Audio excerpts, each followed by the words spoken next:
Assalamualaikum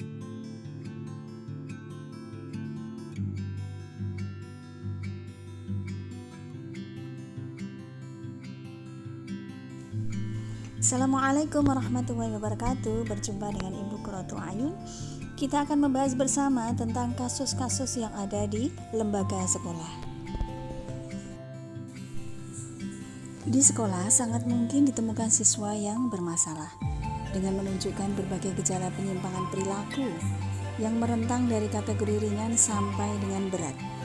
Upaya untuk menangani siswa yang bermasalah dapat dilakukan melalui dua pendekatan, yaitu pendekatan disiplin dan pendekatan bimbingan dan konseling. Penanganan siswa bermasalah melalui pendekatan disiplin merujuk pada aturan dan ketentuan ataupun tata tertib yang berlaku di sekolah, beserta sanksi-sanksinya memang perlu ditegakkan untuk mencegah sekaligus mengatasi terjadinya berbagai penyimpangan perilaku siswa. Tetapi harus diingat bahwa sekolah bukan lembaga hukum yang harus memberi sanksi kepada siswa yang mengalami gangguan penyimpangan perilaku. Sebagai lembaga pendidikan, justru kepentingan utamanya adalah bagaimana berusaha menyembuhkan segala penyimpangan perilaku yang terjadi pada para siswanya. Oleh karena itu, disinilah pendekatan yang kedua perlu digunakan, yaitu pendekatan melalui bimbingan dan konseling. Berbeda dengan pendekatan disiplin yang tadi yang memungkinkan adanya pemberian sanksi untuk menghasilkan efek jera, maka penanganan siswa bermasalah melalui bimbingan dan konseling justru lebih mengutamakan pada upaya penyembuhan dengan menggunakan berbagai layanan dan teknik yang ada. Penanganan siswa bermasalah melalui bimbingan dan konseling sama sekali tidak menggunakan bentuk sanksi apapun, tetapi lebih mengandalkan pada terjadinya kualitas hubungan interpersonal yang saling percaya di antara konselor dan siswa yang bermasalah, sehingga setahap demi setahap siswa tersebut dapat memahami dan menerima diri dan lingkungannya, serta dapat mengarahkan diri guna tercapainya penyesuaian diri yang lebih baik.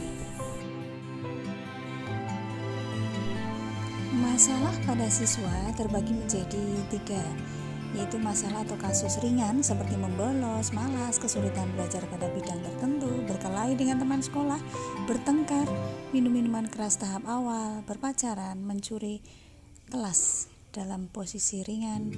Kasus ringan itu dibimbing oleh wali kelas dan guru dengan berkonsultasi kepada kepala sekolah sebagai konselor ataupun guru pembimbing dan mengadakan kunjungan rumah.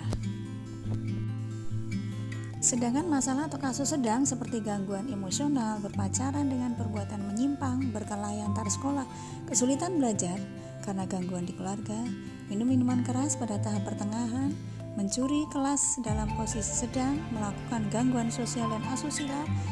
Kasus tersebut dibimbing oleh guru BK atau konselor dengan berkonsultasi dengan kepala sekolah ataupun ahli profesional, polisi, guru, dan sebagainya. Dapat pula mengadakan konferensi kasus.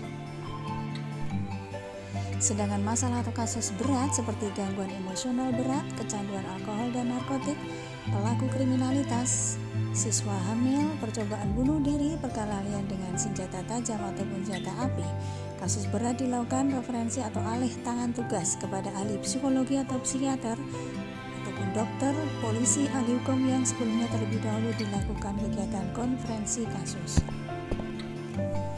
Sehingga dapat disimpulkan bahwa penanganan siswa bermasalah melalui pendekatan bimbingan dan konseling tidak semata-mata menjadi tanggung jawab guru BK atau konselor di sekolah, tetapi dapat pula melibatkan berbagai pihak lain untuk bersama-sama membantu siswa agar memperoleh penyesuaian diri dan perkembangan pribadi secara optimal.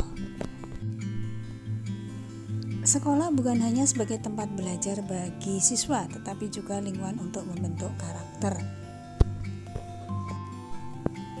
Sebagai institusi pendidikan, sekolah harus mampu menciptakan kegiatan belajar yang efektif. Tujuannya agar semua siswa menunjukkan prestasi terbaiknya. Namun, karena adanya beberapa masalah yang dialami masing-masing siswa, maka tujuan tersebut mungkin saja bisa terhambat. Kemudian masalah bullying. Dua pihak yang harus kompak mencegah adanya bully adalah orang tua dan guru. Para orang tua perlu membangun komunikasi agar anaknya dapat leluasa bercerita. Sedangkan pihak sekolah menanamkan paham bahwa tindakan yang termasuk bully adalah menyakiti, menghakimi, hingga menyebar desas-desus itu dilarang. Demikian yang bisa kita sampaikan. Kita berjumpa lagi di kasus-kasus yang lain di lembaga pendidikan. Semoga bermanfaat. Wassalamualaikum warahmatullahi wabarakatuh.